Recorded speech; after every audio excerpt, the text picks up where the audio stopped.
Hi Pallav Darbari. Welcome you all in my YouTube channel, Pallav Darbari Classes.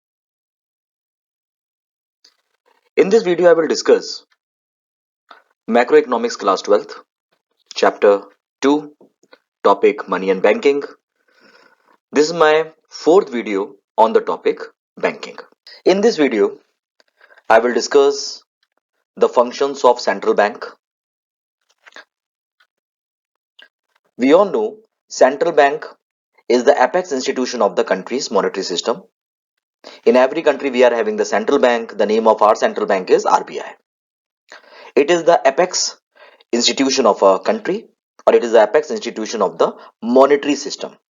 When I say it is the apex institution of the monetary system, it means that it is the institution which print the currencies, formulate the make the policies, monetary policies, assist the government in framing the policies, and so on. It plays a very important role in the financial institution of the country. Its role cannot be denied in the organization and the development of the financial system of the country. So in this particular video, we will discuss in detail the functions of the central bank. In my previous videos or in the video volume 1 on banking, we have discussed in detail the features, the history of the RBI. So I don't think that I have to explain the same thing over here. If you want to know more about the history of the RBI, that you can see that video. In this video, I'll focus more on the functions of the central bank. The central bank of a country has a exclusive authority to issue the currency. We know that in a country the currency is being issued by the government. It can also be issued by the RBI. The RBI issue the currencies on the basis of a system. On the basis of the system, RBI issue the currency. The currency which the RBI issue is above 2 rupees note and up till 10,000 rupees note. If the RBI want to issue the currency up to 10,000 rupees, they don't have to seek any permission. They are free to do it according to the Banking Regulation Act. They are free to do that thing. The Banking Regulation Act 1949 gives the power to the RBI to issue the currencies up to 10,000 rupees denomination note. The government of India issues the currency till rupees 1, and they are free to mint the coins as per as their requirement. We have seen that in our country we are having the notes of higher denomination and the notes of the lower denomination. Is there anyone can tell me why we are having the notes of higher and the lower denomination at the same time? The government issues the currency of the lower denomination so that the small transactions can be carried out without interruption, without difficulty. That is the main reason behind the small denomination note and the coins. Now the important question is, as I told you, the RBI issue the currency on the basis of a system. What is the name of the system under which the RBI issue the currency? Under the minimum reserve system, that is MRS, RBI has to keep a minimum reserves of 200 crore comprising gold coins, gold billions, and the foreign currencies. Out of the total 200 crore rupees, 115 crores should be in the form of the gold coins, and the remaining 85 should be in the form of foreign currencies. RBI can print unlimited currency. Can it print unlimited currency? This is the question. RBI can print currencies, but the question is, can it print unlimited currency? Answer is no. RBI can only print the currencies on the basis of the minimum reserve system, on the basis of the 200 crore reserve, which all the time the RBI is supposed to hold it. The RBI is permitted, as I told you, the RBI is permitted to print the currencies up to 10,000 rupees note. And remember one thing, whatever the note or the currency the RBI print, it is a legal tender. It means that the RBI is bound to honor the currency issued by it. Now the next question is, what is the procedure of print Indian currency? I mean, RBI can issue the currency. That's a very important thing. But the question, what is the procedure for that? Government notes are printed in four currency process that we already know. It means we know that in our country, the notes are printed at four currency presses. So how many presses do we have? We are having four presses. Two is being owned by the RBI and the remaining two is being owned by the Government of India. The subsidiary of the RBI, that is Bharatiya Reserve Bank Mudra Private Limited, they are authorized to issue the currencies up to 10,000 rupees note denomination from 2 rupees note. And the subsidiary of the government, they can print the note up to 1 rupees denomination only. And they can also print the mint the coins. So as I told you, what is the procedure of print Indian currency? The Indian notes are printed at four currency presses. The two are owned by the government and the two are owned by the Government of India. I think the point is clear. So the procedure of the Indian printing currency is also clear. Recently, we have heard that the RBI has banned the cryptocurrency. The question is why the RBI has banned the cryptocurrency. Let us see. But firstly, we should know that what is the which cryptocurrency is very famous currency. As I told you when we were talking about the evolution of the money, the money, the future money is the cryptocurrency, and the currency which is and the cryptocurrency which is becoming very famous is the Bitcoin. Remember one thing, the person who is behind the Bitcoin is called Satoshi Nakamoto. From the name that is Satoshi Nakamoto, we say that he fiducious person. When I say fiducious person, it means we not even know whether the person really exists or not.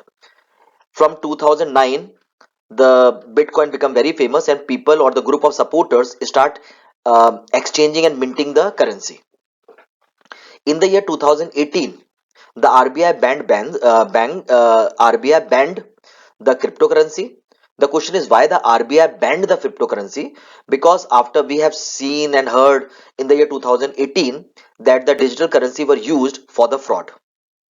So the RBI put the restriction or put the ban on the cryptocurrency, especially Bitcoin. But in March 2020, this news is also very in the limelight that Supreme Court struck down the RBI's ban on crypto, termina- uh, terming its circulation unconstitutional. I mean, we cannot even put the ban, so RBI has removed the ban. So now the cryptocurrency can be used, and RBI is basically planning to, or India is basically planning to issue their own cryptocurrency. Let us see when it come in operation. So we have discussed the first feature of the or first function of the RBI. The first function of the RBI is issue currency, and there we have seen that the Indian currency is the legal tender money, and it is being issued on the basis of the minimum reserve system, and the RBI can print the currencies uh, through the four printing press. Two printing presses being owned by the RBI subsidiary, that is a Bharatiya Reserve Bank Note Mudra Private Limited, and the remaining two is being owned by the Government of India's Government of India. And through the print press owned by the Government of India, the government print the 1 rupees note. Now let us discuss the another feature functions of the RBI. The another function of the RBI is that RBI is the bankers to the commercial bank. RBI is banker to the commercial bank. What it means? Remember one thing: central bank is the apex bank that we have seen, in fact, of all the commercial banks and the financial institutions in the country. We know that RBI cannot hold a direct relationship with the people. The relationship with the commercial banks are having with the people, the same type of the relationship the RBI maintain or holds with the commercial banks or the financial institutions. So central bank accepts the deposit from the commercial banks and holds it as a reserve for them. The commercial banks are compulsory required to hold a part of their deposits as reserve with the central bank in accordance with the cash reserve ratio. So it is mandatory that every commercial bank, on the basis of their net term deposit liability, on the basis of NDTL, net term deposit liability, they have to maintain a reserve in the central bank. So central bank maintains the reserves, and when the commercial banks are in the need, they can approach the central bank and they can make the payment to the commercial bank as well. So they accept the deposit and gives the loan to the commercial bank. So that is why it is also being said that the central bank acts as a bankers to the commercial banks. This particular feature functions of the centralized bank is very important, and it can be asked in 3 marks or 4 marks. So we should know the system, this feature. And remember one thing, it can be asked that uh, what is the criteria on the basis of which commercial banks put money in the central bank. We know that on the basis of the net reserve, net term liabilities. So we should know it, net deposit term liability, NDTL. Now let us discuss another functions of the central bank. The another functions of the central bank is supervisor for the commercial banks. Remember one thing, when I'm talking about the supervisors of the commercial bank, it means that RBI, firstly, very important thing, the central bank is governed under the banking regulation, under the RBI Act 1934, and all the commercial banks, they are controlled under the Banking Regulation Act 1949. Earlier, the old name of the Banking Regulation Act was Banking Companies Act, but it is being rechanged as Banking Regulation Act in the year 1965. So right now we recognized the Banking Act with the Banking Regulation Act, and although all the commercial banks are supposed to follow or abide by the Banking Regulation Act 1949. According to the provisions which is being given under the Banking Regulation Act 1949, the RBI set the terms and conditions, and all the commercial banks, they are abide by the terms and conditions for framed by the RBI or the central bank. The question is, that is why it is being said that the RBI is the supervisor or perform the supervisory functions.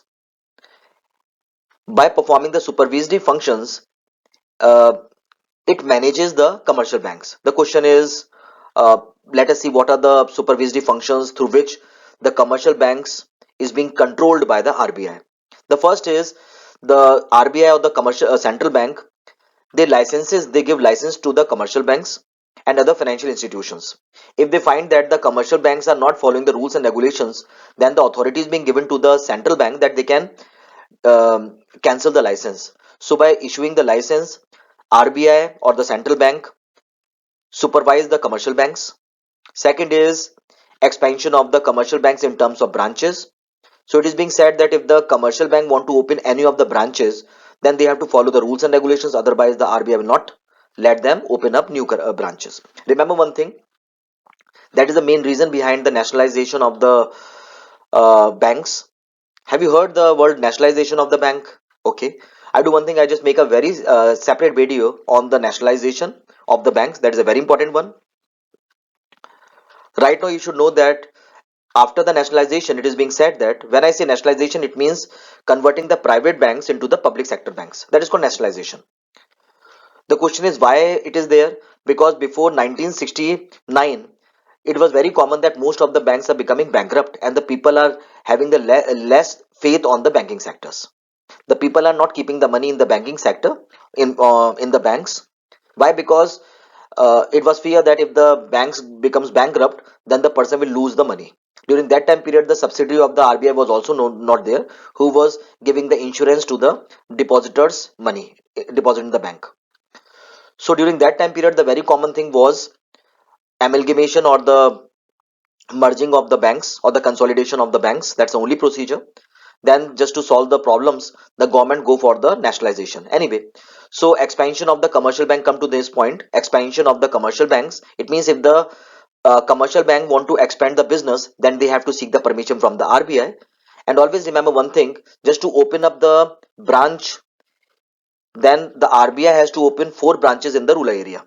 If the commercial bank has to, sorry, if the commercial bank want to open 1 branch, then it is mandatory that they have to open 4 branches in rural area. I mean, in this particular way, the RBI or the central bank, they are managing the commercial banks. The another is also there, amalgamation is there, merger is also there. And if the bank can go for the liquidation with the permission of the central bank. These are the ways by which the central bank controls or supervise the commercial banks. Another function of the central bank is bankers to the government. Remember one thing, this particular function is very important one, that is bankers to the government or the bankers to the bank, commercial banks. These two features are very important one. Remember one thing, central bank acts as the bankers and the financial advisor to the government. It acts as the banker and the financial advisor to the government. As a banker is to, as the banker to the government, it performs the following functions, and through which we can say that bank is RBI or the central bank is the bankers to the government. How? Because of the following functions. The first function, it manages the accounts of the government. Since it is managing the accounts of the government, so they are the bankers of the government. Second is it accepts the receipt from the government and makes payments on behalf of the government. Third is it grants short-term loans and credit to the government.